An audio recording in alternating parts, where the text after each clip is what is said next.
Alert की अनदेखी से नूह में मामला बिगड़ा। नूह के एक संवेदनशील इलाका है। इस इलाके में साइबर अपराधियों की भरमार है। जब उनके खिलाफ पुलिस को एक्शन करना होता है तो काफी तैयारी के साथ पुलिस जाती है। ब्रजमंडल यात्रा को इस रूट से गुजरना था और देखते ही देखते यहां हिंसा फैल गई।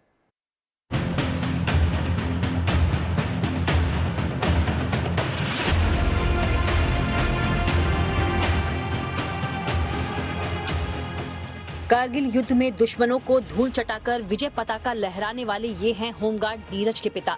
नीरज उन 2 बदनसीब होमगार्ड्स में शामिल हैं जो सोमवार को नूह में उपद्रवियों का शिकार बन गए थे। नीरज की हिंसा में मौत के बाद उनका पूरा परिवार सदमे में है।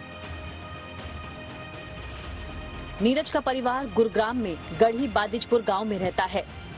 नीरज सोमवार को अपनी ड्यूटी के लिए घर से निकले थे, लेकिन वो अब वापस नहीं लौटेंगे। नीरज के पिता भारतीय सेना में रह चुके हैं, लेकिन जंग में दुश्मनों के छक्के छुड़ा देने वाले पिता से सामुदायिक हिंसा ने उनके बेटे को छीन लिया। बेटे से बिछड़ने का गम उनके चेहरे पर देखा जा सकता है। प्रशासन ने क्या करे, बहुत ही गलत काम किया जो हमारे बच्चे को ले लिया। बेमतलब प्रशासन की बात है, अब इसमें मैं क्या कर सकता हूँ, मेरे लिए तो दुश्मनी है। हिंसा प्रभावित नूह से करीब 18 किलोमीटर दूर ये है भादस गांव। इसी गांव के शक्ति सिंह भी हिंसा का शिकार बन गए। मुस्लिम आबादी से घिरे इस गांव में कभी इस तरह की घटना हुई नहीं थी, लेकिन सोमवार को नूह में हिंसा के बाद पास के करीब 20 से 25 किलोमीटर के गांव में तनाव फैल गया था।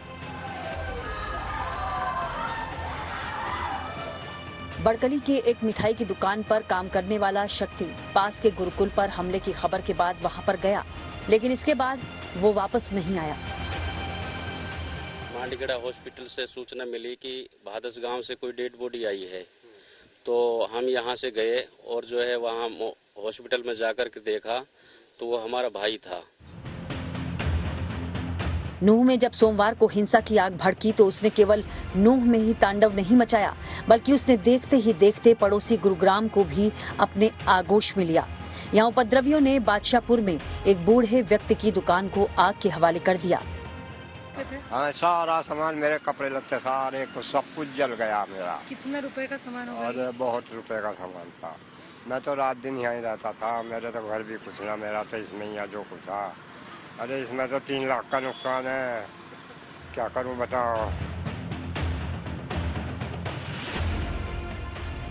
दुकान जलने के साथ इनकी भविष्य की उम्मीदें भी इसी दुकान में राख हो गईं। इस बड़े पैमाने पर हुई हिंसा के लिए सरकार की तरफ से साजिश का अंदेशा जताया जा चुका है।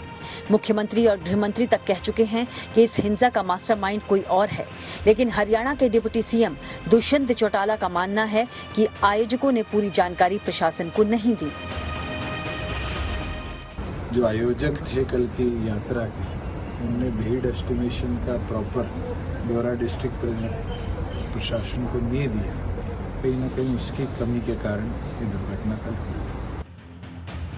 पुलिस ने जो एफआईआर दर्ज की है, इसमें बताया गया कि किस तरह से योजनाबद्ध तरीके से यात्रा पर हमला किया गया था। एफआईआर में काफी चौंकाने वाला खुलासा पुलिसकर्मियों ने किया है।